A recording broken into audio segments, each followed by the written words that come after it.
예, 오늘은 성경적 귀신론이란 제목으로 말씀의 은혜를 나누겠습니다. 오늘 본문은 예수님께서 가다라 지방에 가셔서 그곳에서 귀신 들린 자 둘을 만나셔서 그들에게서 귀신을 내쫓아 주신 사건이 기록되어 있습니다. 그래서 지금 본문의 사건은 우리가 그냥 읽더라도 우리 상식에서 걸리는 문제가 두 가지가 나오죠. 첫 번째가 이제 귀신 들린 자에 대한 문제가 나오죠. 그래서 이 귀신 들린다는 게 도대체 뭐냐? 이 부분에 대해서 많은 사람들이 사실은 우리 예수를 믿는 이 성도들도 다 잘못 알고 있는 게 태반이에요. 한국의 귀신론은 이 김기동 베레아의 귀신론으로 이제 유명해져 가지고 그래서 많이 오해하고 잘못 알고 있는데 여튼 그래서 오늘 첫 번째로 나눌 주제는 이 귀신론에 대한 부분을 정리하려고 해요. 그리고 두 번째 오늘 본문에서 우리가 알 수 있는 게 뭐냐면은 예수님께서 왜 돼지떼를 몰살시키셨느냐라는 질문을 가질 수 있어요. 그죠? 어떻게 보면 이것은 그 지역 사람들의 입장에서 보면은 자신들의 재산에 큰 손해를 입는 그런 것입니다. 그죠? 여러분. 그래서 마지막 34절에 보면은 온 시내가 예수를 만나려고 나가서 보고 그 지방에서 떠나가시기를 간구하더라. 이렇게 나와요. 그죠? 그러니까 그 지방 사람들의 입장에서 보면 이 사람으로 인해서 자신들에게 또 다른 재산적인 손해가 생기지 않을까라는 그런 염려와 걱정 때문에 빨리 여기서 나가주세요 라고 간청을 했다. 이 얘기가 되잖아요. 여러분들. 그래서 이 두 부분을 제가 오늘 다 다루면은 제 실력이 참 좋은 건데 말씀을 준비하다 보니까 이 귀신론 하나 하기도 오늘 벅차요. 그래서 오늘은 이 귀신론에 대한 부분들을 말씀을 주제로 나누려고 하고 다음 주에는 이 뒷부분에 대한 부분들을 주제로 해서 2주간에 걸쳐서 오늘 본문을 풀어내려고 해요. 자, 우리 말씀 읽으면서 본문을 들어가 보겠습니다. 마태복음 8장 28절 같이 읽어보겠습니다. 시작. 또 예수께서 건너편 가다라 지방에 가심에 귀신 들린 자 둘이 무덤 사이에서 나와 예수를 만나니 그들은 몹시 사나워 아무도 그 길로 지나갈 수 없을 지경이더라. 아멘.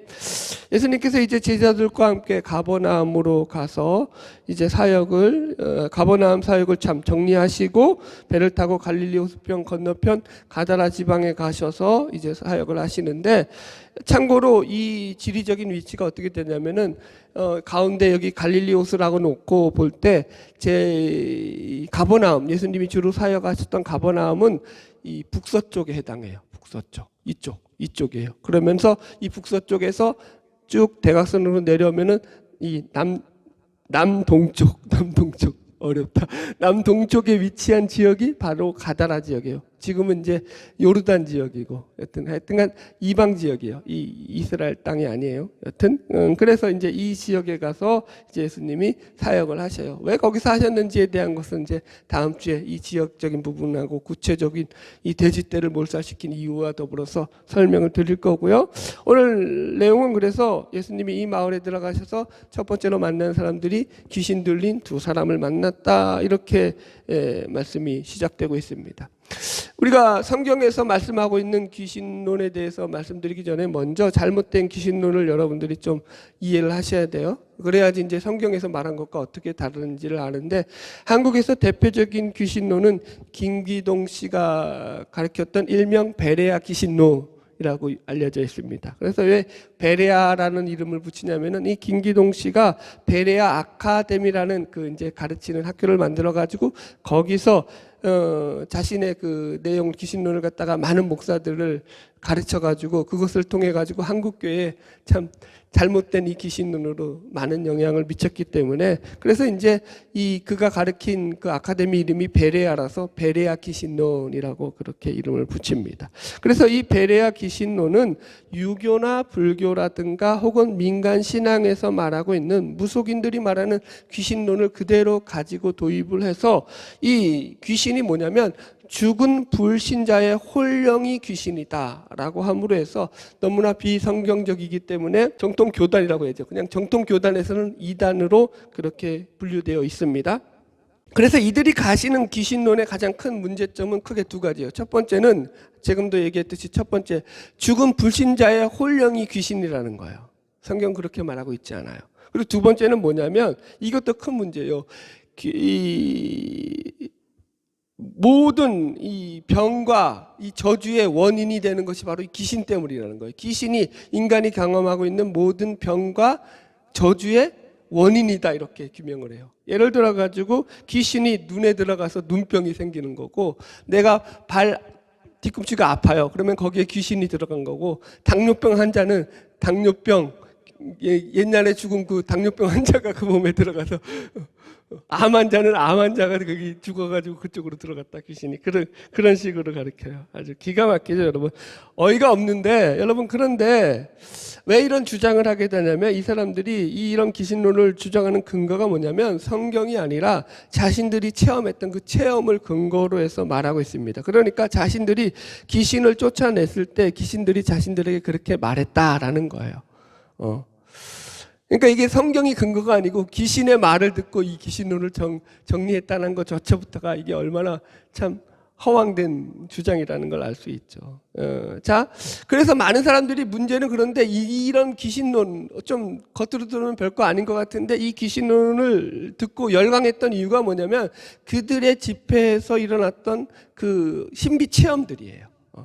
이 김기동 씨가 있었던 그 성락교에서 이런 집회가 계속 일어났잖아요. 그럼 여러분들도 유튜브 보면 나오지만은 사람들이 볼 때 하고 정말 이렇게 막 신비적인 체험들을 경험하게 돼요. 예를 들어 가지고 이 김기동이가 예수 이름으로 귀신을 쫓아내면서 그냥 쫓아내는 게 아니라 말을 막 하면서 붙이면서 하면, 너 누구냐? 그러면은 뭐라 그러는지 아세요?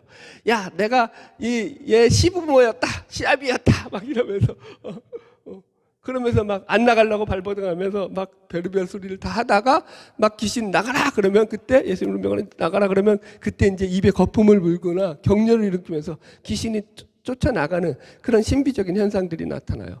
그걸 보니까 사람들이, 인간은요 참 약해요. 미혹에 약해요. 진짜인가 보다.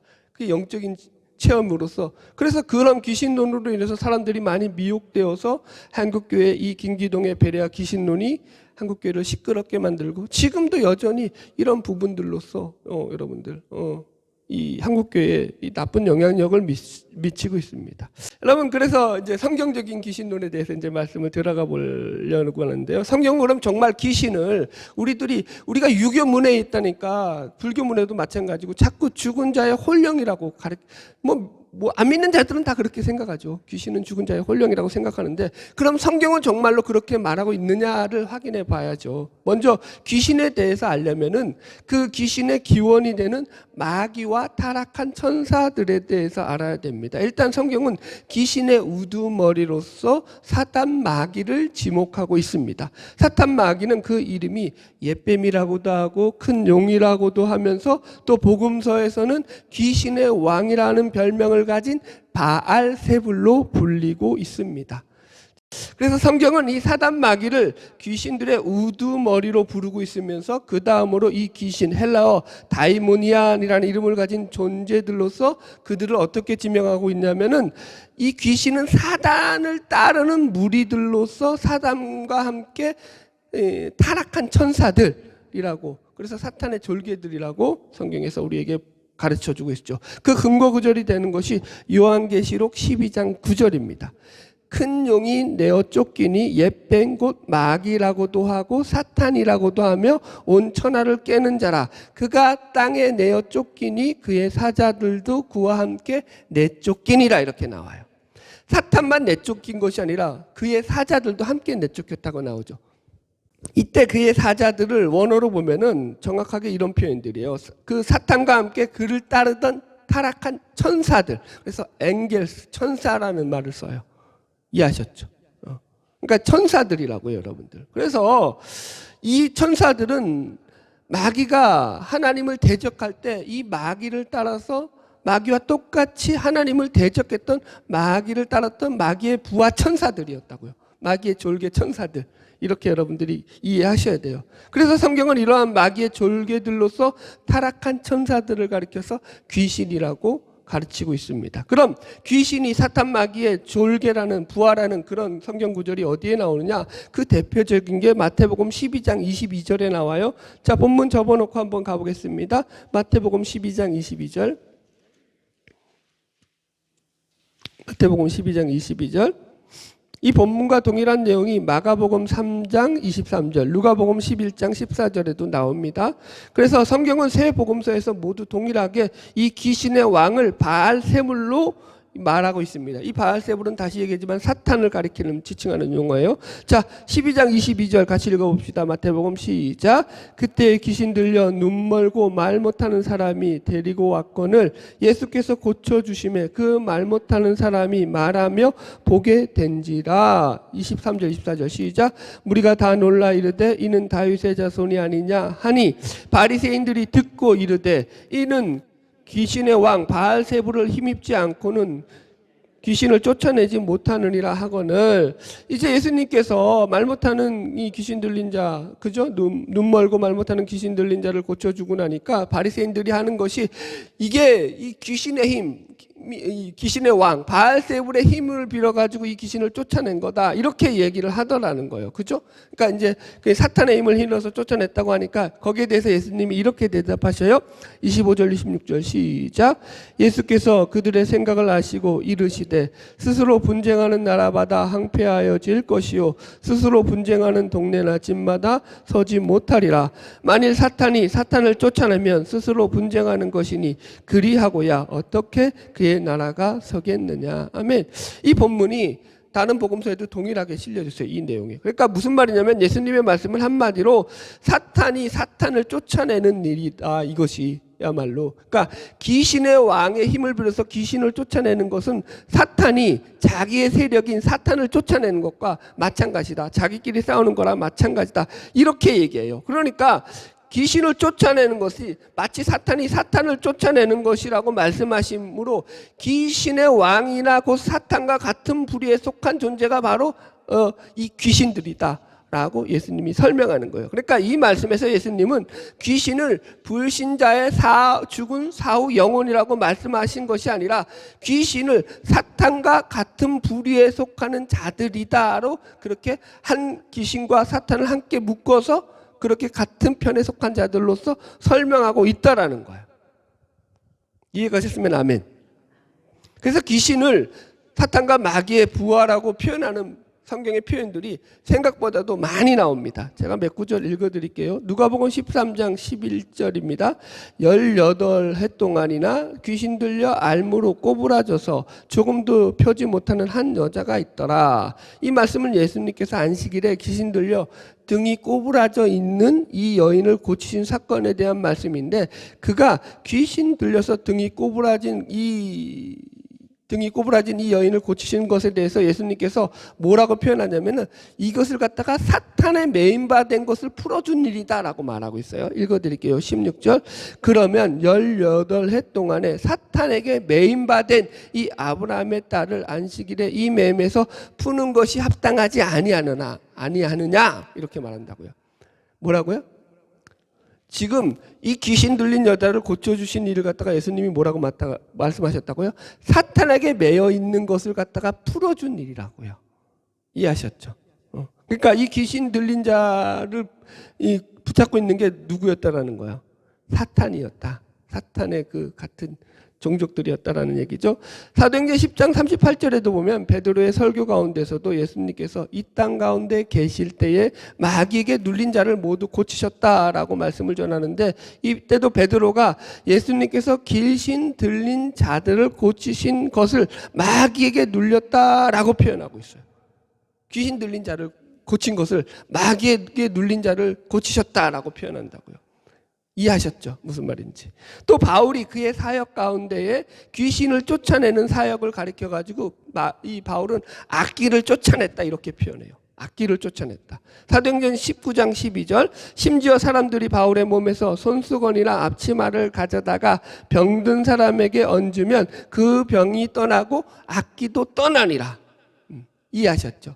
귀신을 갖다가 내쫓고 그 병을 고치는 것을 갖다가 악기가 떠나간 일이다라고 지금 성경에서 팔아요. 이 악기라는 말의 원어가 뭐냐면은 사악한 영, 악한 영이라는 말이에요. 그래서 그 동의어가 에베소서에서는 사탄 마귀를 가리킬 때 이 우리의 씨름은 혈과 육에 대한 것이 아니요, 그죠? 권세자들과 그래가지고 쭉 나오다가 하늘에 있는 악한 영들에게 대함이다라고 하죠. 이 악한 영들이 뭐예요? 곧 사탄의 세력, 사탄을 따르는 것들을 가리키는 말이죠. 동의어예요. 같은 말이에요. 이 악기라는 말이 그러니까 마귀에 속한 자들이라는 표현이라고. 성경에는 이런 것들이 계속 나와요, 여러분들. 뭐 더 찾으려면 뭐 한참 더 찾을 수 있어요.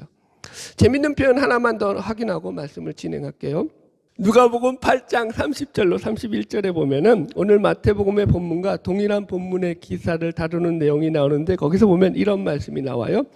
예수께서 내 이름이 뭐냐라고 물으신즉 가로되 군대라 하니 이는 많은 귀신이 들렸음이라 무저갱으로 들어가라 하지 마시기를 간구하더니. 지금 이 귀신 들린 자들이 예수님께 간청하는 내용이 뭐냐면 자신들을 무저갱에 들어가지 말도록 좀 그렇게 예수님께 간청하고 있다고요. 무슨 말인지 이해하시겠어요? 여러분, 왜 귀신들이 주님께 무저갱으로 들어가지 말게 해달라고 간청하느냐, 이런 거예요. 계시록에 보면 그 이유가 분명히 나오죠. 마지막 때에 이 무저갱은 누가 들어가는 거예요? 사단 마귀와 그를 따르는 마귀의 세력들이 들어가는 거죠. 음녀 바벨론이라고도 표현하고 있는 것들. 그러니까 여기서 귀신들이 무저갱에 들어가게 말게 해달라라고 예수님께 요청하는 이유는 자신들이 심판받아 들어갈 곳이 그곳임을 너무나 잘 알고 있었다는 소리가 된다고요. 거기에 대한 지금 증거라고요. 이런 표현들이 전부 다, 여러분들. 자, 보세요. 죽은 사람의 사후 혼령이라고 하면은 그 사람이 자기가 지금 어디로 갈지 알아요, 몰라요? 죽어서. 무저갱이 뭔지 알아요, 몰라요? 그 개념 자체를 모른다고요. 불신자는 그냥 세상적으로 말하는 천국이나 지옥 이 정도만 알겠지. 무저갱의 의미 자체를 모른다고. 이런 말을 쓸 수 있는 건 뭐예요? 그 의미를 아는 신령한 존재들이 쓰는 거라고요. 여기서 신령하다고 해서 다 거룩하다는 개념이 아니라 이 영적인 영물들, 그런 얘기죠.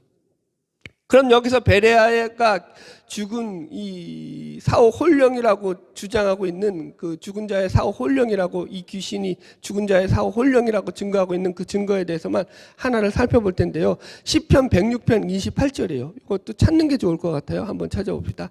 시편 106편 28절. 제가 안 찾고 하면은 저도 편한데 여러분들에게 이 구절을 읽어드림으로 해서 베레아에서 이렇게 가르쳐서 이 부분에 대해서 조심해야겠구나라는 차원에서 제가 이제 여러분들에게 찾기를 권하는 겁니다. 882페이지 제가 가진 성경 시편 106편 28절 시작. 그들이 또 부활의 바알과 연합하여 죽은 자에게 제사한 음식을 먹여서 그 행위로 주를 경노하게 함으로써 재앙이 그들 중에 크게 유행하였도다. 아멘. 여기서 보면은 이제 이 말씀을 가지고 이 베레아가 주장하는 게 뭐냐면 성경에서 히브리인들도 죽은 자에게 제사한 음식을 먹었다고 여기 본문에 나오지 않느냐. 그래서 이 말씀을 죽은 자에게 제사를 지내는 것이 곧 귀신에게 제사를 지낸 것이다 라고 해서 이렇게 주장을 해요. 베레아들의 주장이. 그러나 문장을 잘 보시면 지금 여기서는 죽은 자에게 제사한 음식을 먹는다는 것에서 이 죽은 자가 귀신이라고 증명할 수 있는 증거가 하나라도 나오나요? 안 나오나요? 그죠? 이 죽은 자를 가리켜서 귀신의 귀자라고 하는 말, 이 힌트라가 뭐가 있나요, 없나요?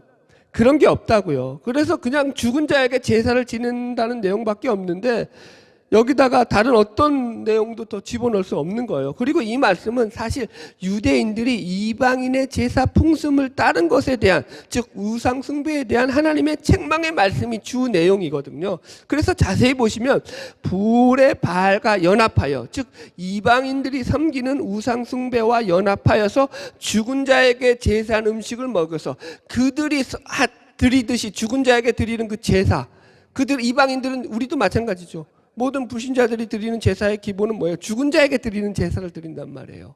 그렇죠? 그런 제사를 우상에게 바쳤던 제사를 그 너희들이 똑같이 드려서 그 제물을 먹은 것이니 그것이 얼마나 큰 죄가 되겠느냐, 하나님 앞에 얼마나 큰 하나님의 진노를 받을 일이 되겠느냐, 이 얘기하는 거죠. 이해하셨죠, 여러분들? 그런데 그것을 갖다가 죽은 자가 귀신이라고 지금 연결할 수 있는 내용은 하나도 없는 거예요. 이방인의 제사가 그렇다라고 표현하는 거예요, 이 본문의 표현은. 그런데도 베레아는 자신들이 맞다고 하고, 지금도 여러분 걔네들은 전도지에 그거 써놓고 있어요. 귀신은 모든 질병과 저주의 원인입니다. 이렇게. 그러면서 전도를 해요. 김기등의 베레아 귀신론이 가장 큰 문제점은 그래서 모든 질병과 사고가 이 귀신으로부터 불신자의 사후 영혼이 그 속에 들어가서 원인이 생긴다라고 얘기해요. 예를 들어 가지고 성경에 나오는 마가복음 9장에 나오는 벙어리 귀신 들린 것이 귀신이 들려서 벙어리가 된 것이 아니라 귀신 자체가 벙어리 귀신이었다라는 거예요. 벙어리 귀신이 그 속에 들어가서 벙어리가 된 거고, 기머거리 귀신이 그 속에 들어가서 기머거리가 된 거고, 죽었던 이 불신자의 그 중에서 암으로 죽었던 자가 그 영혼에 들어가면 그 몸에 들어가면은 그 암이 들어온다라는 거예요. 그런 식으로 해석을 해요. 그래서 아까도 얘기했지만 눈이 아프면 눈에 뭐가 들어간 거예요? 귀신이 들어간 거예요. 당뇨병 환자는 그 몸에 당뇨병 환자였던 죽은 귀신이 들어간 거죠, 여러분들. 자, 이들이 주장이 얼마나 허구적인 것인가를 알 수 있는 것이 예수님께서 벙어리 귀신 들린 아이를 고쳐주셔서, 그래서 예수님께서 이렇게 뭐예요? 이 말 못하고 못 듣는 귀신아, 그 아이에게서 나와서 다시 들어가지 말아라! 이렇게 말씀하셔요. 그래서 나왔어요. 자, 그런데 이 말씀을 잘 생각해 보세요. 지금 이 김기동의 베레아식으로 하면은 이 귀신 들린 자는 뭐예요? 귀도 못 듣고 기머거리 귀신이 들어갔고, 기머거리에다가 벙어리, 말도 못하는 귀신이 들어가 있는 거잖아요. 그래 안 그래요? 이 죽었던 죽은 그 홀령이 기머거리에다 벙어리인 그런 홀령이란 말이에요. 그럼 예수님의 말을 들을 수 있어요, 없어요? 들어야 돼요, 못 들어야 돼요? 못 들어야 돼요. 그런데 예수님이 나와라 하고 들어가지 마라 하니까 귀신이 나왔다니까요. 소리를 알아들었다니까, 그 귀신이. 어찌 된 거냐고 도대체. 어찌했을까?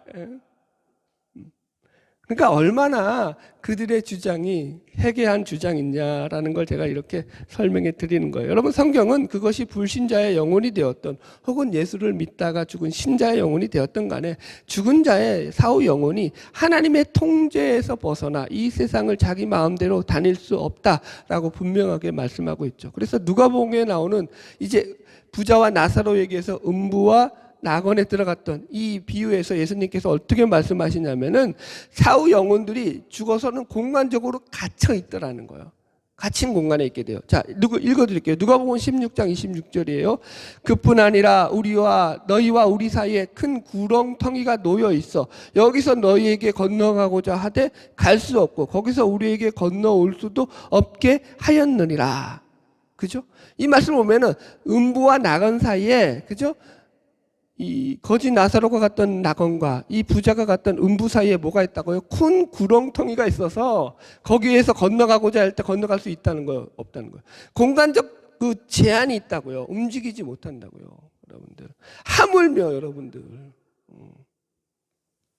자, 이렇게 성경은 분명하게 죽은 자가 다시 돌아올 수 없음을 말하고 있는데 몇 구절 읽어드릴게요. 욥기서 7장 9절입니다. 구름이 사라져 없어진 같이 음부로 내려가는 자는 다시 올라오지 못할 것이오니 그는 다시 자기 집으로 돌아오지 못하겠고 자기 처소도 다시 그를 알지 못하리라. 잠언서 2장 17절 이하의 말씀입니다. 그 집은 사망으로 그 길은 음부로 기울어졌나니 누구든지 그에게로 가는 자는 돌아오지 못하며 또 생명길을 얻지 못하느니라. 히브리서 9장 27절 한 번 죽는 것은 사람에게 정하신 일이요 그 후에는 심판이 있으리니. 하나님께로 한 번 돌아간 그 영혼은 이 땅으로 다시 돌아올 수 없어요.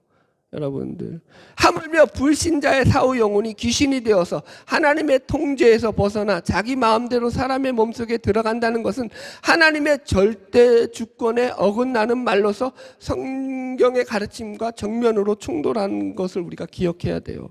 자, 오늘 본문 한 구절만 더 읽고 말씀을 정리하겠습니다. 다시 마태복음 8장 29절 넘어가 보겠습니다.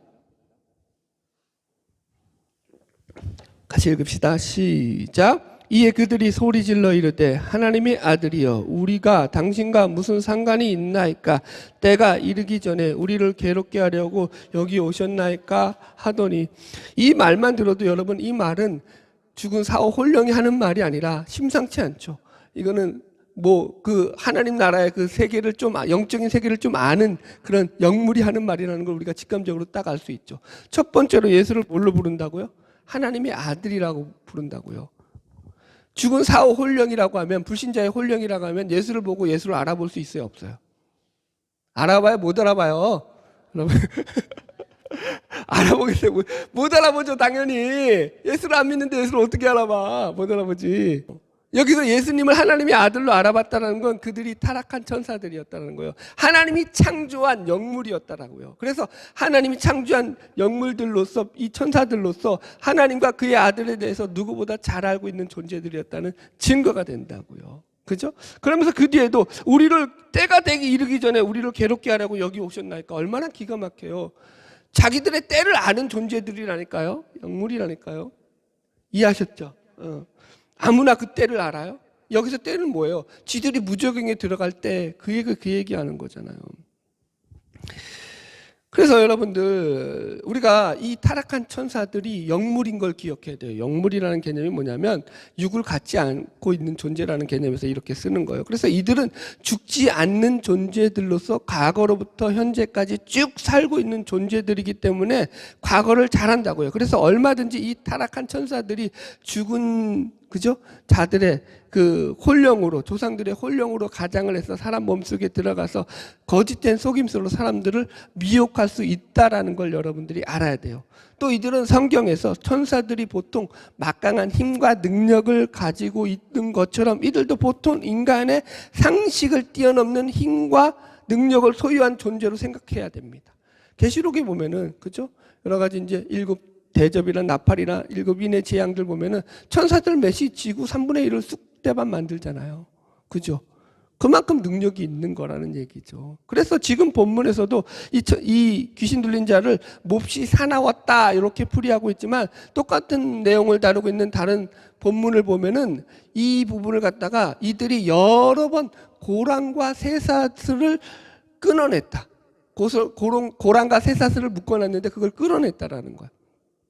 여러분, 사람이 맨몸으로 있는데 맨몸으로 자기에게 채운 쇠사슬을 끊어낼 수 있는 인간이 있어요, 없어요? 없어요. 그건 못해요. 인간이 할 수 있는 게 아니에요. 이게 어떤 능력, 힘이 있었다는 그런 엄청난 힘이에요. 여러분, 보통 인간의 힘으로 쇠사슬을 끊어낼 수 없었다라는 것은 이렇게 귀신들이 가졌던 광적인 힘 또한 그것이 그들이 영물이었다라는 천사들의 능력 중에 하나였음을 증명하고 있는 것입니다. 제가 오늘 본문을 가지고 귀신론에 대해서 말씀을 나누었습니다. 여러분, 성경을 보면 세상의 말세에 나타나는 대표적인 현상 중에 하나가 미혹하는 영과 귀신의 가르침을 쫓는 일이 생긴다라는 거예요. 그래서 바울도 이런 일을 생길 것을 걱정하며 경계하라고 말씀하고 있어요. 디모데전서 4장 1절 읽어드리겠습니다. 그러나 성령이 밝히 말씀하시기를 후일에 어떤 사람들이 믿음에서 떠나 미혹하는 영과 귀신의 가르침을 따르리라 하셨으니 이는 자기 양심이 화인을 맞아서 외식함으로 거짓말하는 자들이라. 이렇게 말해요. 그러니까 말세에 나타나는 현상 중에 하나가 뭐냐면은 믿음에서 사람들이 떠나서 배교하는 일이 일어나는데, 그게 어떻게 일어나냐면은 많은 사람들이 이 미혹하는 영과 귀신의 가르침을 따름으로 일어난다고요. 미혹하는 영이라는 말은 사람들을 거짓말로 속이고 미혹하는 사탄의 영을 가리키는 말이고요. 사탄의 영을 갖다가 미혹하는 영이다라고 한다고. 그래서 사탄이 우리를 넘어뜨리는 가장 대표적인 방법이 뭐냐면 미혹한다고요. 미혹하다고 한다고. 유혹한다고 표현하는데, 그것보다 더 정확하게 미혹하다. 이 원어가 뭐냐면 다른 길로 가게 만들다라는 뜻이에요. 그래서 사탄을 아까 계시록 12장에서도 뭐라고 하냐면은 온 천하를 꿰는 자다 이랬잖아요. 온 천하를 꿰다. 이 꿰다가 바로 미혹하다는 말과 똑같은 말이에요, 원어적으로. 뭐 한다고요? 온 천하로 다른 길을 가게 한다고요. 그래서 천국에 가는 사람들이 여러분 좁은 문 좁은 길로 간다고 예수님이 말씀하신 게 그거예요. 그 길을 따르지 않는 자들은 넓은 문 넓은 길로 간다고 표현한다고요. 여러분 어떤 길 갈 거예요? 뭐 알아서 하세요. 그건 제가 뭐라고 못하겠어요. 할렐루야. 여러분, 그래서 사탄은 이 미혹하는 영으로 우리를 넘어뜨린다는 걸 잘 아셔야 돼요. 이 미혹이 사탄의 가장 큰 무기라니까요. 여러분, 데살로니가 후서를 보면은 이 악한 사탄이 어떻게 사람을 미혹하냐고 하면은 그 미혹하는 방법이 이렇게 나와요. 또 큰 능력과 표적과 거짓 기적으로 사람을 미혹한다고 나와요. 읽어드릴게요. 데살로니가 후서 2장 9절로 10절입니다. 악한 자의 나타남은 사탄의 활동을 따라 모든 능력과 표적과 거짓 기적과 불의와 모든 속임으로 멸망하는 자들에게 있으리니 이는 그들이 진리의 사랑을 받지 아니하여 구원함을 받지 못함이라. 이렇게 나온다고요. 분명하죠. 뭐라고 말한다고? 이 악한 자들은 사탄의 활동을 따라서 뭘 한다고요? 모든 능력, 표적, 거짓 기적과 불의를 가지고 사람들을 속여서 멸망길로 인도한다고요. 처음에 등장하는 게 뭐냐면은 모든 능력과 표적과 기적이라고요. 그 누가 했던 일이에요? 모든 능력과 표적과 기적은 예수님께서 공생의 기간에 행하셨던 능력들이에요. 성경에 보면 예수님이 행하셨던 이 일들을 갖다가 똑같이 말하고 있어요. 모든 능력과 표적과 기적이라고요. 뭘 흉내낸다는 거예요? 그러니까 얘네들이 예수님을 흉내낸다고요. 그래서 그 능력을 가지고 마치 자신들이 동원할 수 있는 모든 힘을 다 동원해서 예수님을 따라하는 그런 것처럼 겉으로는 보여서 사람들을 속인다고요. 미혹한다고요. 그래서 거짓 기적이라고 말한다고요. 기적인데 그 기적이 거짓이라고요. 기적이 거짓이란 말, 이렇게 말할게요. 예수님께서 뭐라고 말하냐면은 그때 사람이 너에게 말하되 보라 그리스도가 여기 있다 저기 있다 혹은 여기 있다 저기 있다 하여도 믿지 말라. 거짓 그리스도들과 거짓 선지자들이 큰 표적과 기사를 보여서 할 수만 있으면 택하신 자들을 미혹하리라. 어떻게 미혹한다고요? 거짓 선지자들도 큰 표적과 기사를 너희에게 보여서 미혹한다고요. 예수님이 친히 말했다고요. 기적 좋아하지 말라고요, 제발. 그건 여러분 마귀가 지금 가장 많이 사용하는 방법이라고요. 사람들을 미혹하기 위해서. 여러분들 거기서 사람들이 다 미혹당하잖아요. 병이 나았대. 여러분 나는 신이다. 요새 이 넷플릭스 아주 그냥 뭐 화제예요. 화제. 여러분들도 한번 보세요. 넷플릭스에서 그 다큐를 찍었는데 나는 신이다. 이단들 그래 이단 교주들에 대한 다큐를 만들었는데 얼마나 잘 그들이 속이는 게 다 기적이에요. 능력이에요. 여러분 계시록에 뭐라고 말하냐면은 이 사탄 마귀의 힘을 빌어서 생겨난 이 두 짐승에 대해서 뭐라고 하냐면 이 두 짐승이 전부 다 그 사람들을 미혹하는 게 큰 능력으로 죽었다가 살아나는 걸로 기적으로 사람들을 미혹하더라. 이렇게 나온다고요. 여러분들 왜 기적인데 거짓 기적이라고 하냐면은 그 기적 가지고는 진짜로 그 영혼을 살리지 못하기 때문에 거짓 기적이라고 한다고요. 기적이 거짓이라는 게 아니라 기적이 없다가 하는 게 아니라 마귀도 영물이라고요. 얼마든지 그런 일들을 행할 수 있다고요. 마귀가 왜 하나님을 대적했겠어요, 여러분들? 지가 그만큼 능력이 된다고 교만해서 자만해서 대적했다니까요. 그만큼 대단한 존재라고요. 우습게 보면 안 된다고요, 여러분들. 신앙생활 할 때. 여러분들 마귀가 내 속에 들어온다는 건 아니에요. 그건 또 다음에 한번 설명합시다. 마귀가 예수를 믿으면 마귀는 들어오지는 못해요. 우리 속에 누가 주인으로 있기 때문에 예수가 주인으로 있기 때문에. 그런데 어떻게 한다고요? 그 마음에 미혹을 한다고요. 미혹한다고요. 꼬신다고요. 하와에게 이거 먹어봐 맛있어. 꼬신다고요. 꼬신다고 우리 식으로. 거기에 넘어간다고요. 거기에 마음을 두지 말라고요. 그 얘기라고요. 여러분 할렐루야. 말씀 결론 맺겠습니다. 여러분 저는 말세가 돼서 제일 중요한 게 영분별의 은사라고 생각합니다. 과연 그것이 정말로 예수께로부터 온 것인지 아니면 양의 탈을 쓰고 있는 거짓된 마귀로부터 온 것인지 우리가 잘 분별하여야 합니다. 그리고 그 분별은 언제나 하나님의 말씀인 성경을 기준으로 잡으셔야 됩니다. 개인적인 체험이 중요하다는 것이 아니라 지금도 제가 예를 시컨 들어드렸듯이 개인적인 체험이 그 믿음의 바탕이 되면은 그 체험이 말씀에서 벗어났을 때는 답이 없어지는 거예요. 그래서 말씀의 기준을 둬야 돼요. 요한일서 4장 6절입니다. 우리는 하나님께 속하였으니 하나님을 아는 자는 우리 말을 듣고 하나님께 속하지 아니하는 자는 우리 말을 듣지 아니하나니 진리의 영과 미혹의 영을 이로써 아느니라.